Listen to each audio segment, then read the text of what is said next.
లడ్డు కల్తీ వ్యవహారంపై ఇప్పుడు నేషనల్ వైడ్ గా డిస్కషన్ జరుగుతోంది. నిన్నటి వరకు తెలుగు రాష్ట్రాల నేతల సిగపట్లకే కారణమైన ఈ వ్యవహారం ఇప్పుడు ప్రధాని మోడీ వరకు వెళ్ళింది. అధికార ప్రతిపక్షాల నేతలు ఇప్పుడు పంచాయతీని మోడీ ముందు పెట్టాయి. మరి వ్యవహారం నెక్స్ట్ ఎటువైపు దారి తీయనుంది?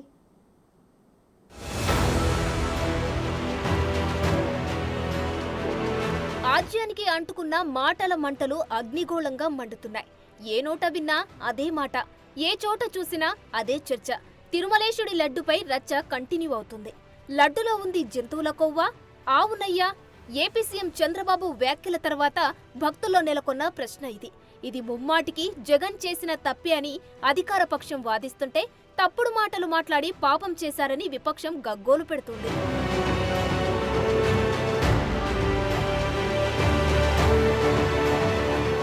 ప్రశ్నలకు డిఫెన్స్ లో పడింది వైసీపీ పార్టీ. దాని నుంచి బయటకు వచ్చేందుకు నానా తంటాలు పడుతుంది. తాజాగా తిరుమల లడ్డూ విషయంలో ప్రధాని మోడీకి మాజీ సీఎం జగన్ లేఖ రాశారు. ఈ వివాదంలో నిజాలు నిగ్గు తేల్చాలని ఆయన కోరారు. దీనిపై సమగ్ర విచారణ జరిపించాలని విజ్ఞప్తి చేశారాయన. శ్రీవారి లడ్డూ విషయంలో చంద్రబాబు అసత్య ఆరోపణలు చేస్తున్నారని జగన్ ఆరోపించారు. 100 రోజుల్లో పలు హామీలు అమలు చేస్తానని చంద్రబాబు గతంలో చెప్పారని, ఇప్పుడు ఆ హామీలు అమలు కాలేదని అన్నారాయన.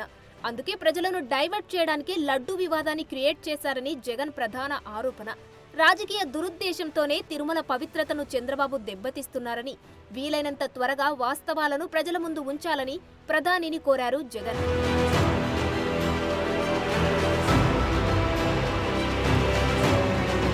విపక్షం కదా, అందులో వచ్చింది మామూలు ఆరోపణలు కాదు.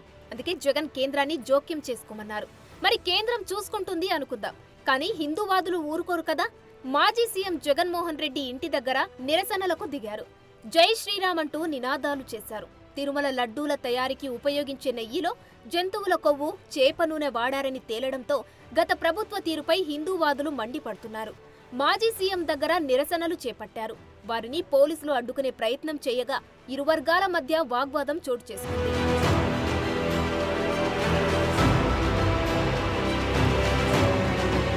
దేశవ్యాప్తంగా ఈ వ్యవహారంపైన దుమారం రేగుతున్న వేళ, ముఖ్యంగా హిందువులు ఆగ్రహంతో ఊగిపోతున్న వేళ, వైఎస్ జగన్మోహన్ రెడ్డిని ఏపీలోని ఎన్డీఏ కూటమి పార్టీలు పెద్ద ఎత్తున టార్గెట్ చేస్తున్నాయి.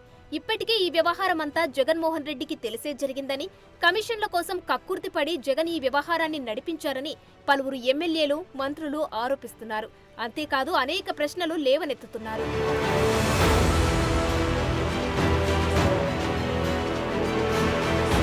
నెయ్యి సరఫరా చేసిన తమిళనాడుకు చెందిన ఏఆర్ డైరీ సంస్థపై సర్వత్రా విమర్శలు వ్యక్తమవుతున్నాయి.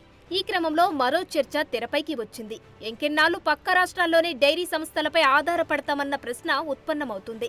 అసలు తెలుగు రాష్ట్రాల్లోనే డైరీలకు నెయ్యి సరఫరా చేసే సామర్థ్యం లేదా?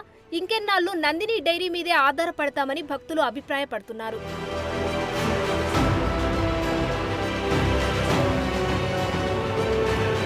తిరుమలకు తెలుగు రాష్ట్రాల్లోనే భక్తులే ఎక్కువగా వెళ్తుంటారు. అలాంటప్పుడు నెయ్యి సరఫరా తెలుగు రాష్ట్రాల్లోనే డైరీలకే అప్పగించాలని అభిప్రాయాలు ఇప్పుడు వ్యక్తమవుతున్నాయి. కాగా శ్రీవారి లడ్డూకు నెయ్యి సరఫరా చేసేందుకు తాము సిద్ధంగా ఉన్నామంటోంది తెలంగాణకు చెందిన విజయ డైరీ. తెలుగు రాష్ట్రాలకు చెందిన సంస్థ అయితేనే నెయ్యి నాణ్యతలో రాజీ పడే అవకాశం ఉండదని చెబుతున్నారు.